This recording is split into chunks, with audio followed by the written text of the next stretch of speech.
Hello बच्चों, let's read the question first. The question says here, why did Group 77 countries demand a new international economic order? Explain. Okay, question पूछ रहा है कि Group 77 countries जो थी उन्होंने क्यों न्यू इंटरनेशनल इकोनॉमिक ऑर्डर की डिमांड की, इसे आपको एक्सप्लेन करना है. Okay, so let's first understand कि ग्रुप 77 आपका क्या था.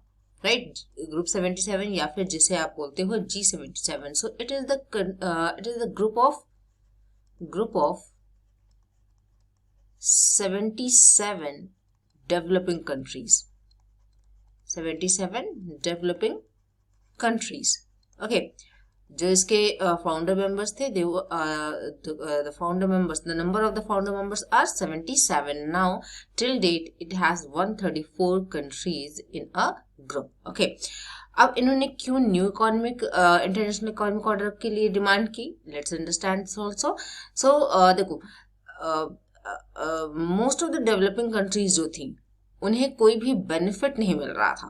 ओके, जो भी इकोनॉमिक ऑर्डर था उस टाइम पे, जो भी फास्ट इकोनॉमिक ग्रोथ थी of the western countries, they did not get any benefit from the fast economic growth of the western countries, and that is why G77 demanded a new international economic order to catch up with the development in industrial countries. See, जो भी developed countries थी, obviously उनकी economic growth क्या थी, बहुत तेजी से बढ़ रही थी, जिसको डेवलपिंग कंट्रीज कैचअप नहीं कर पा रही थी. Right, so to catch up with that, मतलब उस डेवलपमेंट को कैच करने के लिए जो भी इंडस्ट्रियल कंट्रीज में डेवलपमेंट डाले थे उनको कैचअप करने के लिए G77 ने न्यू इंटरनेशनल इकोनॉमिक ऑर्डर की डिमांड की.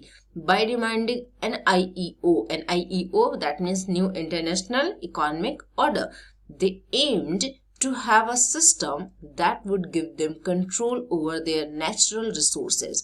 Like जब इन्होंने न्यू इंटरनेशनल इकोनॉमिक ऑर्डर की डिमांड की, तो डिमांड क्यों की?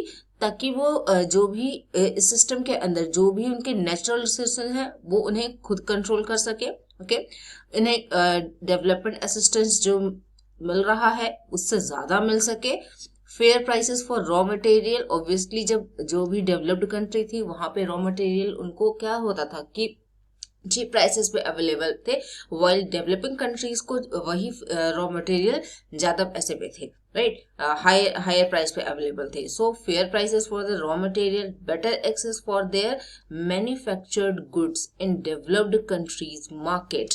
जो भी डेवलपिंग कंट्रीज गुड्स मैन्युफैक्चर कर रही थी उन पे एक बेटर एक्सेस उन्हें मिल सके इन डेवलप्ड कंट्री मार्केट्स. सो इन सब चीजों के लिए इन्होंने क्या किया? NIEO की डिमांड की. Okay, and they also stressed on equitable distribution of the wealth.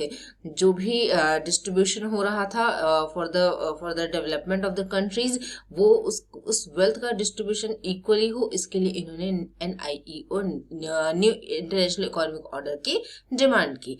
C, at that time जो भी इकोनॉमिक प्रॉब्लम्स थी, जो भी इकोनॉमिक सिस्टम था, जो भी इकोनॉमिक प्रॉब्लम थी, उसको डील कौन कर रहा था? IMF and world bank. Right, जो कि डेवलप्ड कंट्रीज का एक ग्रुप था एट दैट टाइम.